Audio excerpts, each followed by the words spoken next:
Most people, at least partially familiar with Halo, know that the firing of the halos is a massive problem for all sentient life in the galaxy. Having narrowly avoided the entire array being activated by the Prophet of Truth and the Covenant at the end of the Human Covenant War, there is only one other occasion where the entire array has been activated, and that stems back to approximately 100,000 years ago, when the Flood dominated the galaxy and the Forerunners made the final decision to activate the array to rid the galaxy of the Flood infestation at the cost of all sentient life in the galaxy. Thanks to the colossal efforts of the Librarian and her life workers, most species were catalogued on the Ark for reseeding after the effects of the halos had worn off. This is what allowed life to return to the galaxy. When any great degree of time or mental effort is spent thinking about the ramifications of the halos being activated, it isn't difficult to understand the horror that is the halo array, but also the necessity of using it. The Forerunners used the halo array as a last-ditch effort against the Flood, as the entire situation across the galaxy had gone as bad as it possibly could have. Even their most powerful contender-class AI Mendicant bias had turned against them and was helping the Flood. The eerie thing is that the battles taking place in the moments leading up to the activation of the array, the organic forces that were not the Flood would have known that the firing of the array was coming, and they were fighting nonetheless. They were fighting knowing that in just a few moments they would no longer exist. That the absolute best case scenario was that they would die from the effects of the halo before the Flood got to them.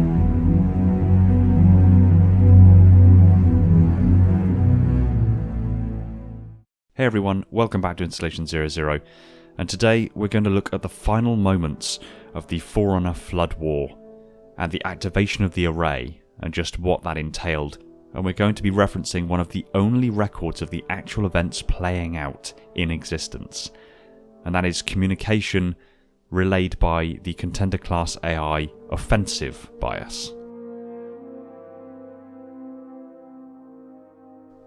Offensive Bias began his report 12 hours and 20 minutes exactly before the firing of the array, and he opens this report with, "I begin this report with no illusions that it will ever be seen by its intended readers. In all likelihood, they have already committed species-wide suicide with the goal of preserving biological diversity in this galaxy. I must ensure that this information reaches those who come after. If I fail in this, how can they not regard my creator's sacrifice as anything but a crime without measure?" At 12 hours, 19 minutes and 59 seconds, he reported in again, only a second later. Contender AI 05032 Mendicant Bias is returning and has the capacity to bring the enemy through the Maginot Sphere.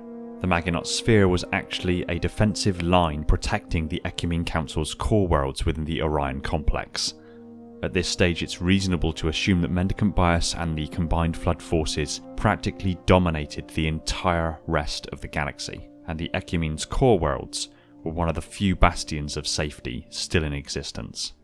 He continues, "The crews of my task force are aware of the opposing fleet's size. All data indicates that they have prepared themselves, but with biologicals, anything is possible. I will make sure that malfunctioning equipment does no further damage. Perhaps its current failure will finally allow it to succeed at the task it was originally created for." This was in reference to Mendicant Bias. It referred to Mendicant Bias as malfunctioning equipment. The next report from Offensive Bias came at 11 hours, 15 minutes and 48 seconds before the Halo array fired. a little over an hour after the first transmission. Mendicant has borrowed through the sphere exactly where I expected, a direct path from initial rampancy to final retribution. Rage has made it predictable. If the fate of the crews of my auxiliary fleet were not already a foregone conclusion, I would rate their chance of survival at 1 to 1,960,000. Even though 05032's declaration of hostilities simplified strategic preparations, I do not expect an easy fight, just one I cannot lose. This indicates that it took Mendicant Bias just over an hour to breach the Maginot Line exactly where Offensive Bias had predicted, but also addressed the reality that the firing of the array meant that the crews of his auxiliary fleet were going to die, whether he was successful or not. A little over 3 minutes later, at 11 hours, 12 minutes and 9 seconds before the array fired, offensive continued. 05032 was right about one thing: there is only one way to defeat the enemy, and that is to visit utter annihilation on it. If the galaxy must be rendered temporarily lifeless, so be it. As Mendicant stated in its report 58.078 hours, 48 minutes and 12 seconds ago, half measures will not suffice. A couple of hours pass by between that transmission and the next, during which time Mendicant's fleet advances towards Offensive Bias's, allowing Offensive Bias the first good look and good assessment of his fleet. 9 hours, 45 minutes and 18 seconds. In support of 05032's original 1,000 core vessels is a fleet numbering 4,802,019, though only 1.8% are warships, and only 2.4% of that number are capital ships. I am outnumbered 436.6 to 1. I expect my losses will be near total, but overwhelming force has its own peculiar drawbacks. Such a press of arms invites many opportunities for unintentional fratricide. This assessment brought to light that Mendicant's fleet included 1,000 core vessels and just under 5 million support vessels, although only 1.8% of them, being 86,436 vessels, were actually warships, and of those, only 2,074 were capital ships, meaning the vast majority of the rest of Mendicant's fleet was made up of private and civilian vessels, likely full to the brim with flood forms. 7 hours, 36 minutes and 41 seconds. My auxiliaries are momentarily stunned by Mendicant's opening move. 1,784,305 leisure craft ranging from 45 up to 5,769 tons advance in hopes of overwhelming my comparatively tiny force. I do not have enough weapon systems to target them all. It is a mathematical certainty that some of them will get through and attempt to board. There isn't a single warship with this first wave.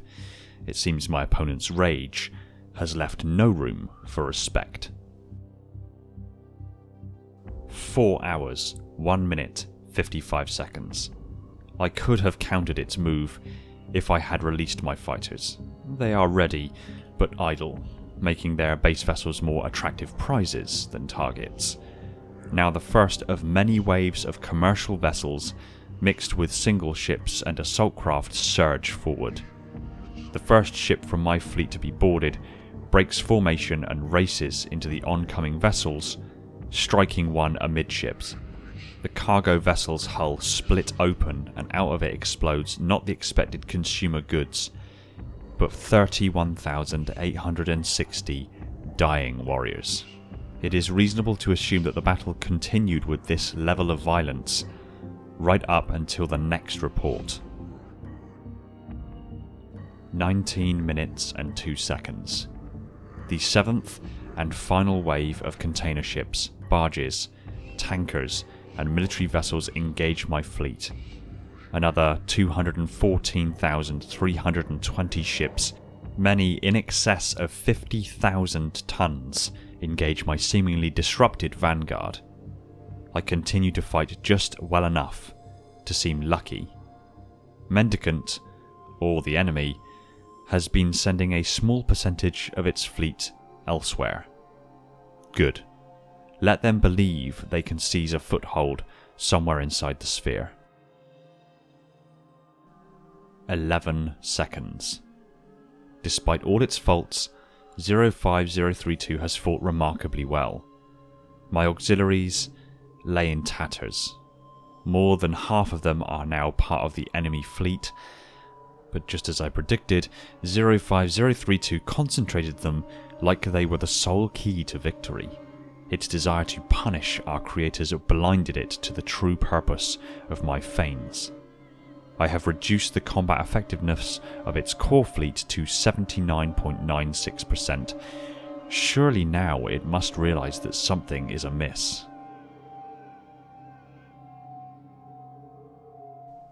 The halo effect strikes our combined fleets. All ships piloted by biologicals are now adrift. I can trade Mendicant ship for ship now, and still prevail. It was at this moment that all life in the galaxy winked out of existence.